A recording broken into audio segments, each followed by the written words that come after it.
What in the world is going on in Vancouver? Are the Canucks really trying to pawn off Evander Kane back to the Edmonton Oilers just months after acquiring him? And more importantly, are the Oilers insane enough to even consider it? Folks, if you thought the NHL trade deadline drama couldn't get any spicier, you clearly haven't been paying attention to the latest whispers from the West Coast. This isn't just a rumor. It's a seismic shockwave rippling through the league, a potential blockbuster that could redefine the playoff picture for two bitter rivals. We're talking about a player who, not long ago, was a key piece in Edmonton's playoff push, a power forward whose intensity and scoring touch were undeniable. Now he's a Vancouver Canuck, struggling to find his footing, and suddenly his name is back in the trade rumor mill, with the most improbable destination being his former team. Think about the audacity, the sheer desperation that must be brewing in the Canucks front office to even contemplate such a move. It's a testament to how dramatically the landscape has shifted in Vancouver since Kane donned the Orca. What was once seen as a savvy acquisition of veteran presence to bolster their lineup has seemingly soured faster than a forgotten puck in the summer sun. We're talking about a player who signed a 4-year, $20.5 million deal with the Oilers in 2022, only to be traded to Vancouver this past summer for a mere fourth-round pick in the 2025 NHL draft. A fourth-round pick. That alone tells you a story of shifting priorities and perhaps underlying issues. Now, just over halfway through his first season as a Canuck, with a paltry 20 points, 6 goals, 14 assists in 42 games, the whispers are turning into shouts. The question isn't just if the Canucks want to move him, but how desperate they are to cut ties and what kind of gymnastics they're willing to perform to make it happen.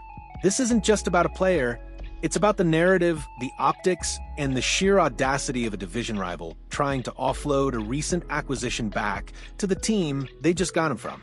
It's a soap opera, a chess match, and a high-stakes poker game all rolled into one, and we're here to break down every single angle. The emotional roller coaster for fans on both sides is already in full swing. Are the Canucks admitting a colossal mistake? And are the Oilers truly as resolute as they claim, or could a desperate rivals offer tempt them to revisit a past they thought was firmly behind them? This is the kind of drama that makes the NHL trade deadline the most exciting time of the year, and this particular rumor has all the ingredients for an unforgettable saga. Host, now, let's peel back the layers of this fascinating, almost unbelievable scenario. Insider Rick Dhaliwal, a man with his ear firmly to the ground in the hockey world, dropped a bombshell that has sent shockwaves through the fan bases. He's heard that the Canucks tried to peddle Evander Kane back to Edmonton. A couple of people told me the Canucks tried to peddle him back to Edmonton, and I haven't confirmed that, Dhaliwal stated, adding, "Why wouldn't you if you're desperate? Why wouldn't you? But my Edmonton source has told me that ship has sailed for the Oilers." That ship has sailed. That last part, that ship has sailed, is the critical piece of information here, isn't it? It suggests a firm, unequivocal stance from the Oilers camp.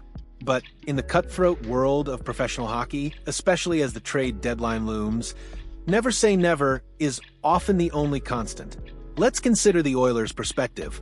They traded Kane away for a fourth-round pick. That move, at the time, was seen by many as a strategic decision, perhaps to clear cap space or to move on from a player who, despite his on-ice contributions, has had a well-documented history of off-ice issues. General manager Stan Bowman, who was at the helm when Kane was let go, clearly had his reasons. To bring him back now, just months later, would be an admission of sorts, a potential backtrack on a decision that was made with careful consideration. However, the Oilers are in a win-now window. They have Connor McDavid and Leon Draisaitl in their prime, and every single move between now and the trade deadline will be scrutinized for its potential impact on their Stanley Cup aspirations. Could a rental veteran power forward, with whom they are intimately familiar, a player who has proven he can produce in their system, be a tempting proposition under the right circumstances? The key phrase here is under the right circumstances. Dhaliwal himself hints at it. If Vancouver is willing to eat some salary or take back a contract of substance, this is where the negotiation gets incredibly complex. Kane is a pending UFA in the final year of his 4-year, $20.5 million contract. His $5.125 million cap hit is not insignificant, especially for a player who is currently underperforming. If the Canucks were to retain a substantial portion of that salary, say 50%, suddenly Kane becomes a much more palatable option at around $2.5 million. That's a different conversation entirely. But what would the Canucks want in return? Another draft pick? A prospect? Or would they be looking to offload another contract they deem undesirable? This isn't just a simple player swap, it's a high-stakes game of financial gymnastics and roster management.